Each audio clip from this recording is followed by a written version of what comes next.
Hi, happy Thursday. Alegre here, your brain science-based productivity and time management expert, all here to tell you how to have more time and energy in your life because who doesn't need more of that? And if you've been following me for the last couple months, then you know that I am leaning into self-care right now because the world is a weird place right now.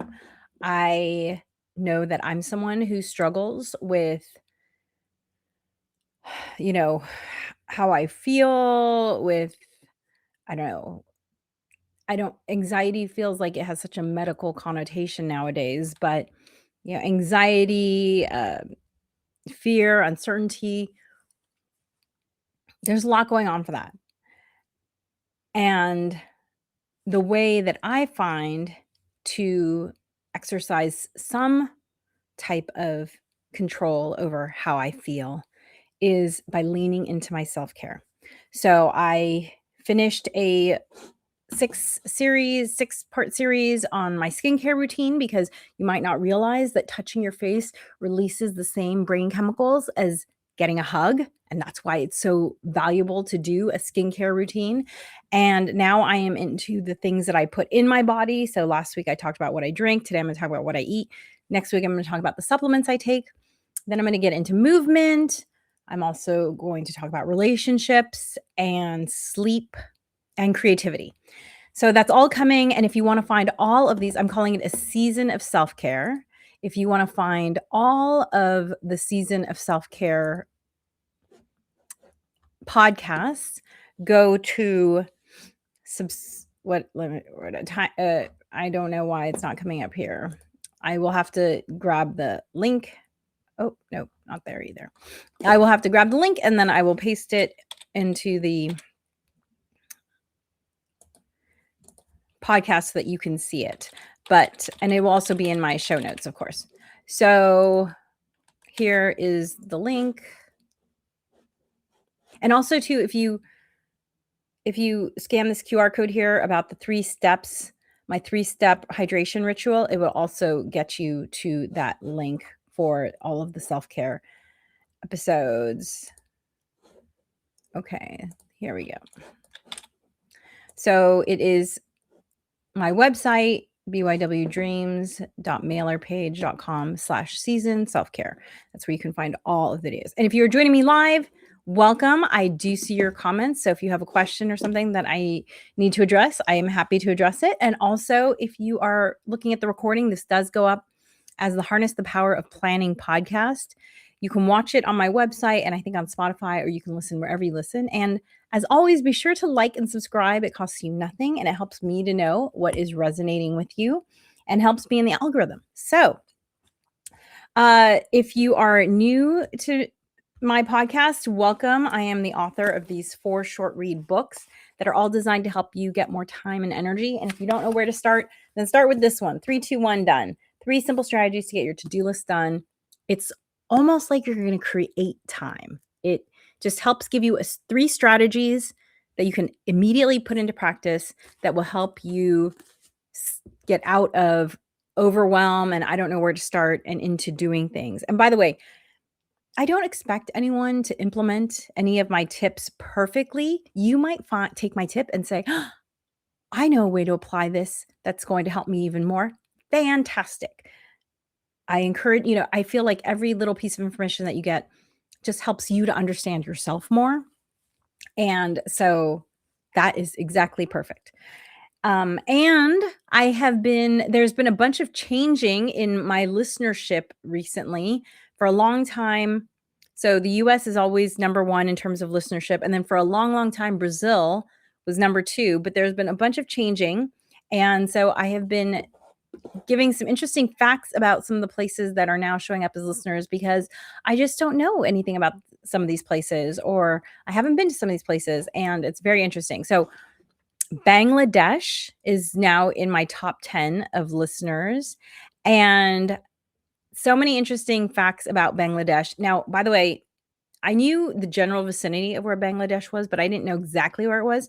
So if you think of India as my thumb. Maybe I should do it this way. India as my thumb. And then this is the Bay of Bengal. Bangladesh is right here. And then it's Myanmar, Thailand, Cambodia. And then the islands start coming off here. So that's where it is. And it, of course, is home to the most Bengal tigers in the world, probably not surprisingly, which I don't know if you know, but a lot of tigers live in swamps. I actually watched this great video called Swamp Tigers with my kiddo, who's a big animal person. And so that was interesting to learn. So lots of Bengal tigers there. It's interesting in that it is the largest, it has the largest continuous beach in the world. And it has the largest vegetarian population in the world. Bangladeshis consume only 4 kilograms, so that's not, roughly 9 pounds of meat per person per year. Also, it's one of the least obese countries in the world. And as one can imagine, with its location to water, it is also one of the countries most at risk of climate change, rising sea levels. So very concerning issue. And then you might have heard about Muhammad Yunus, who won the Nobel Peace Prize for microlending. He is Bangladeshi, and he's the only Bangladeshi to have won a Nobel Prize. And the world's longest natural beach, Cox's Bazar, is in Bangladesh, 120 kilometers of unbroken beach. So very interesting. Thank you for joining me from wherever you are listening. And I'd like to pull a card from this little deck right here and get an idea. It always helps me get some inspiration. I could really use it today, by the way. Oh, I wanted to tell you about a book I'm reading. I'm reading a book called Mother Hunger.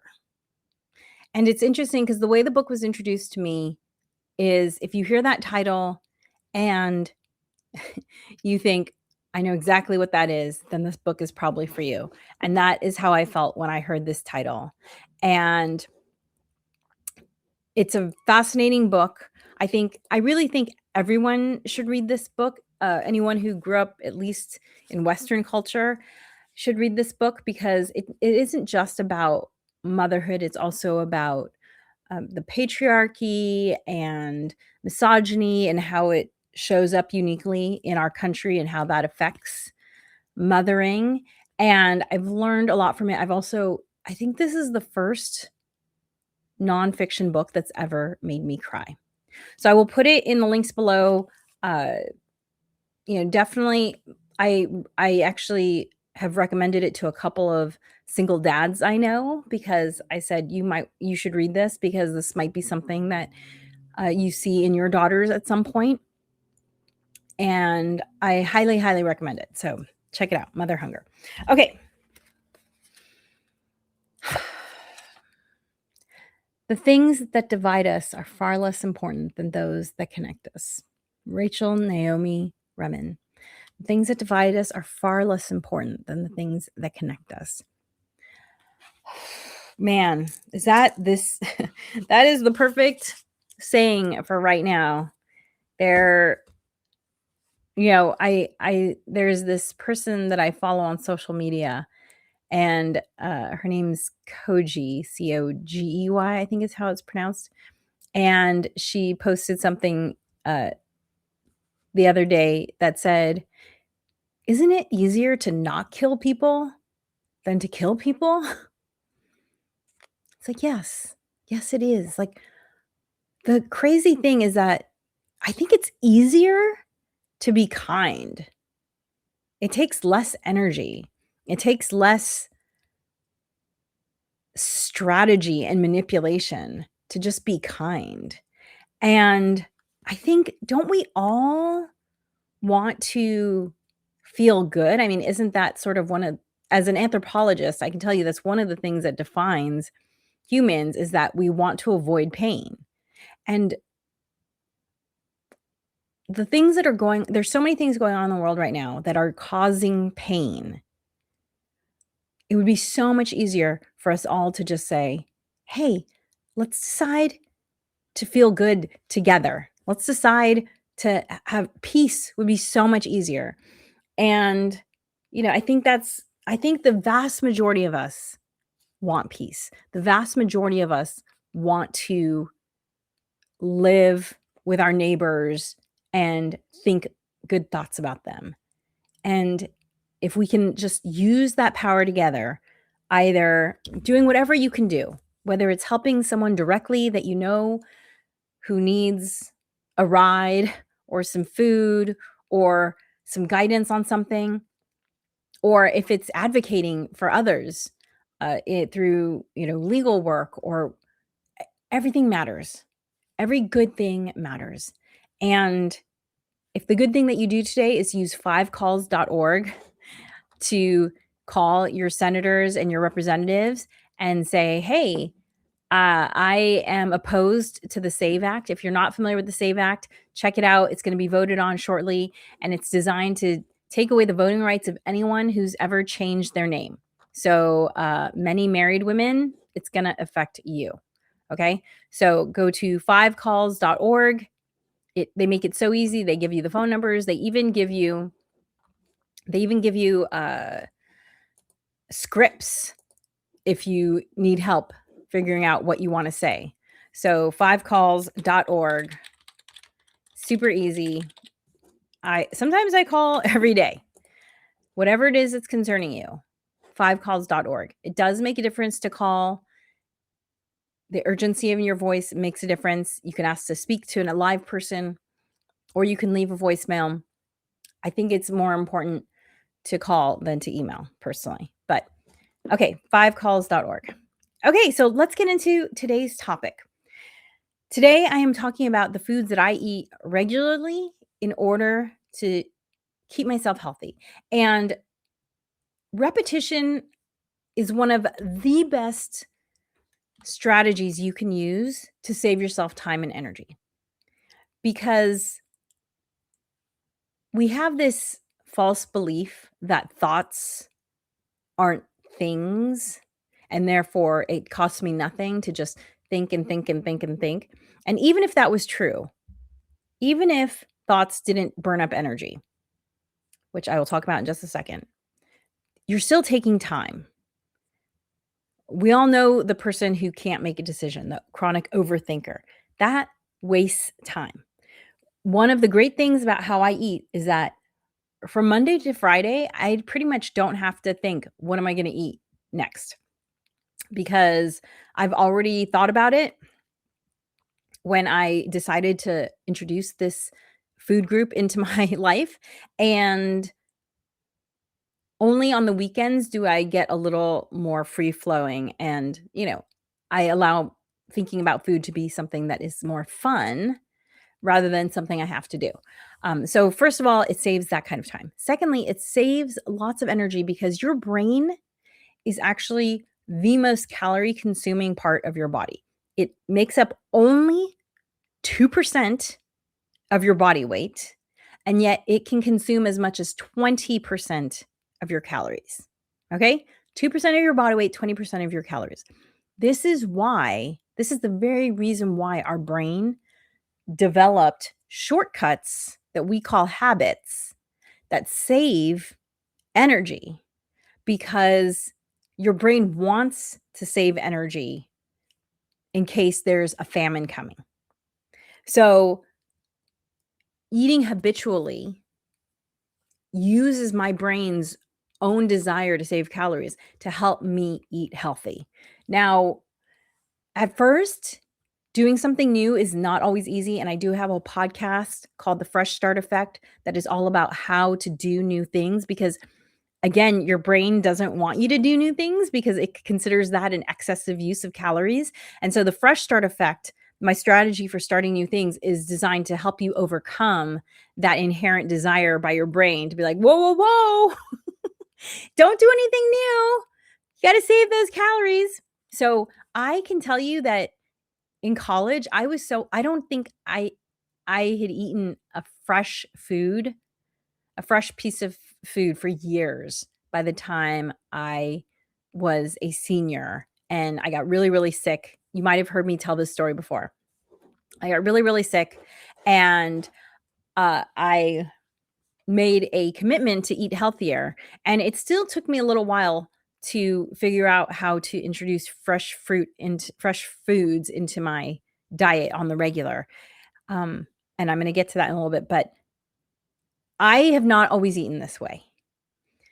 And it wasn't just learning about the benefits of these foods that helped me, but that did help. Like when I learned about all of the good things that these foods can do for me, that really helped because I am an information person, right? When I find out information, I find it interesting.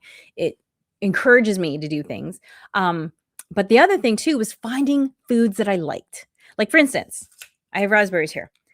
I don't really like blueberries. And you know what? That's okay. I know blueberries are super healthy, but they're just I'm just not really into them. But raspberries, I like. So, I'm not going to tell you to eat things just because they're healthy. But what I am going to do is say, "Hey, can you find healthy things that you like and then eat them regularly?" And by the way, all these foods I'm going to show you here, they have not all been a part of my life forever. In fact, I'm gonna try and introduce them to you in the order of which I added them to my diet so you can see how I think about them, okay? Now, first thing, just so you know, my breakfast and lunch are very automatic. If you saw last week's podcast, then you saw me talk about all the things that I put in this smoothie that I'm currently drinking. Monday through Friday, this is always my breakfast. And then my lunch is always a salad and maybe like one or two other things, which I'll get to in a second. But I like this idea of introducing you to the foods in the order that I was introduced to them. So, first, let's start with sweet potatoes, baked sweet potatoes. My dad was a baked sweet potato fanatic. There were always baked sweet potatoes sitting in our toaster oven. And guess what? There still are. Now, I will say I've changed the sweet potatoes from I like the orange ones, but I've switched to these purple ones because of the extra phytochemicals in purple, and also because I actually just like the taste, and it's called the technical term is mouthfeel. I love the mouthfeel of the purple sweet potato because it's a little it actually has lower carb content, which is funny, but it feels starchier for some reason. I think it's just drier than the orange potato. So I bake it on, like 300-degree heat for about 20 to 30 minutes, depending on how fat it is. And then when I eat it, I actually don't just eat it like this. I actually put a little bit of butter and then a little bit of all the pumpkin pie spices. So ginger, cinnamon, be sure I only use real cinnamon. That's a whole nother topic. So ginger, cinnamon, nutmeg, clove. I put a dash of that because those are all really good herbs for you, and also they taste good. So I mix a little bit of butter and those herbs. The butter helps to make some of the nutrients more available to you, bioavailable, especially if you eat the orange sweet potato, because beta carotene is very much a fat soluble vitamin. So sweet potato, love them. I eat them pretty much every day. And sometimes instead of baking them, sometimes I will slice them really thin and cook them in a little bit of ghee and salt. That's my daughter's favorite way, but baking them is just a little bit easier. So that's that.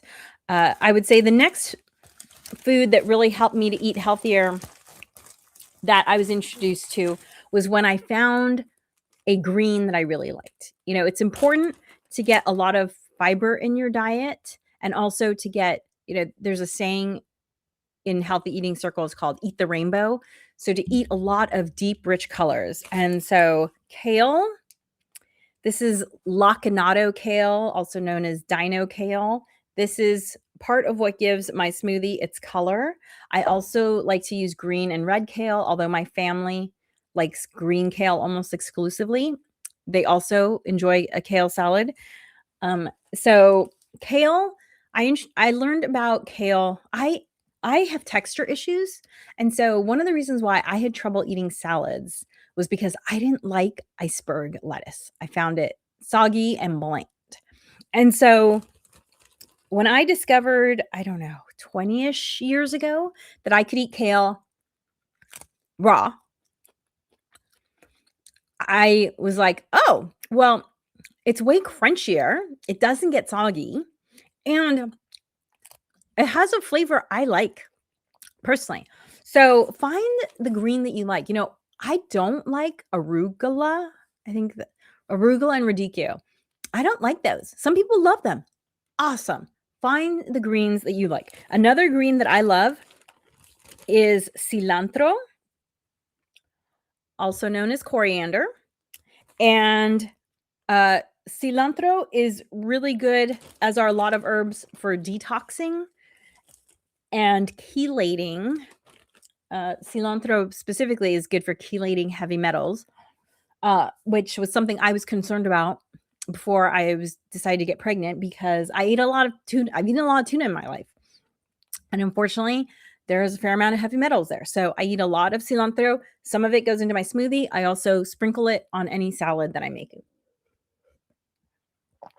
So probably about the same time as I learned about kale, I learned about Ezekiel bread and tortillas. Now, I don't care for Ezekiel bread, but I love Ezekiel tortillas. They have this great chew. And the fantastic thing about Ezekiel tortillas is that they have barley, beans, lentils, millet, spelt. Now, there's also wheat in there. But all of those grains are sprouted, which changes the chemical components of those items and makes them more bioavailable. And each tortilla has 7 grams of protein and 5 grams of dietary fiber.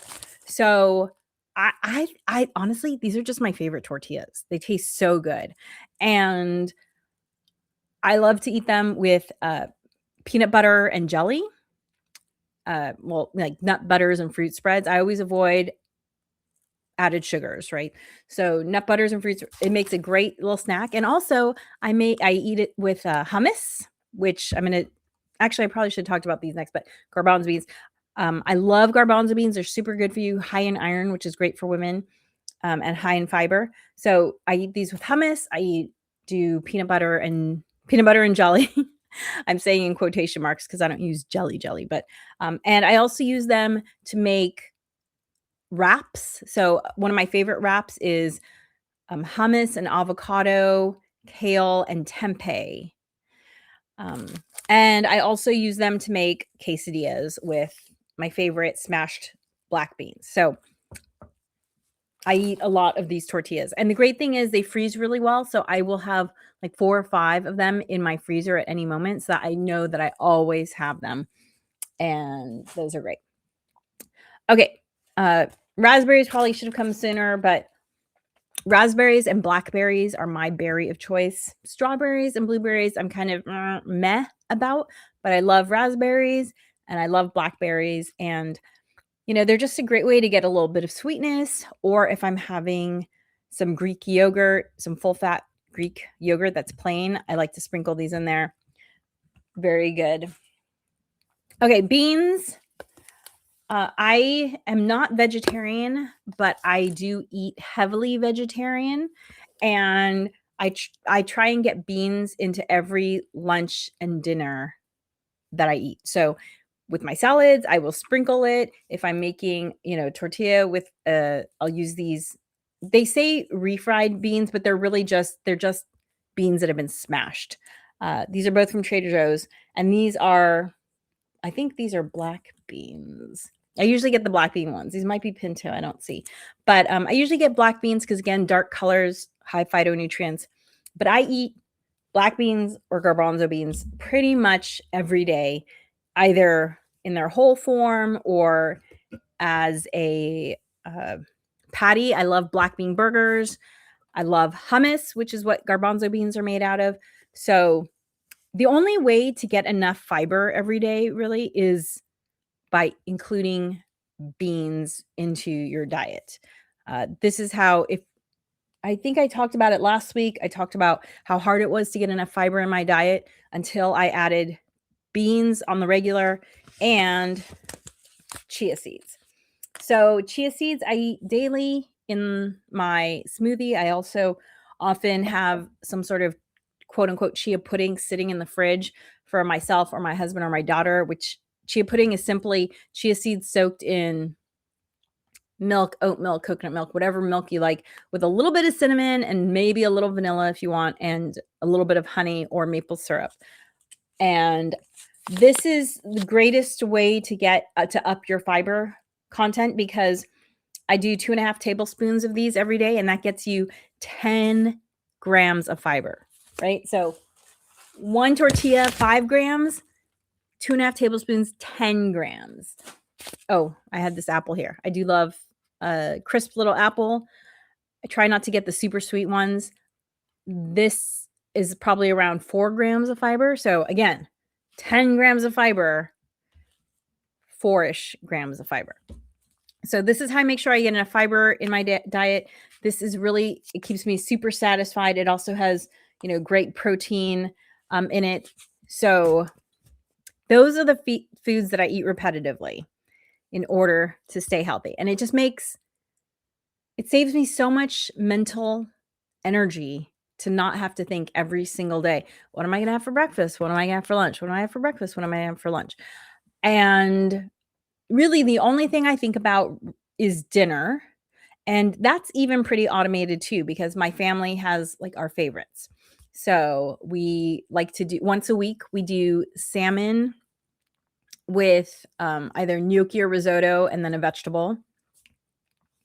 We do taco night with turkey meat. We do pasta night with vegetarian meatballs. So like they're soy-based meatball. We do, sometimes we do dinner for breakfast, which means we do eggs and, usually it's what we call a breakfast burrito because we use these tortillas. We do deconstructed kebabs, which is usually turkey as well. And I make it like it's almost like a meatloaf, but it's just like, if you think about it, it's just turkey seasoned, spread over a bed of onions that I bake. And then I make a yogurt dip. So yogurt and cucumbers, which is called tzatziki or raita or whatever. Lots of Mediterranean cultures have a name for it. And then I make some rice. We do stir fries very, very regularly. And then once every other week, we do pizza night where we make every pizza from scratch. So, those are pretty much. Oh, I also do a curry, a tofu zucchini. I'm trying to think what else. So I have like 10 maybe dinners. I do a roasted chicken dinner, and then I'll usually use that chicken to make. I have like 10 to 15 dinners that are, healthy enough that I'm satisfied, that I just put into rotation. And things drift out of popularity and back into popularity, just happens. Keeping it automated helps to ensure that I'm not overwhelmed about what to provide for my family. And it also makes it easy in terms of I can walk into a grocery store and just, buy the same things over and over without having to rethink everything and say, oh, what do I need? What do I need this week? What exotic dish am I making this week? And then I also have, similarly, like I have slightly more complicated meals that are like our fun if we want to do something special, if it's someone's birthday or if it's the holidays, fun foods that are a little more time consuming that I know how to make that, are just a little bit special. Oh, I also have this wonderful chicken and lentil dish that I'd love to do. Lentils are also, along with, I should have brought lentils, along with garbanzo beans and black beans, lentils are also a really popular item in our rotation. So for joining me, hopefully you've gotten one piece of information from today's podcast that can help to get started on your journey or journey to the next level in terms of eating healthy without having to overthink it. And by the way, none of these foods are, super. I also like to buy my black beans dried. So I will often make them from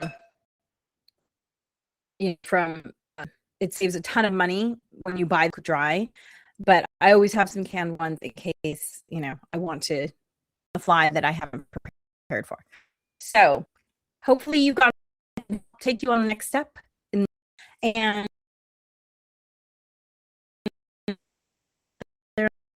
in the world we need wherever you're listening. Thanks for being here. And remember, plan makes everything easier.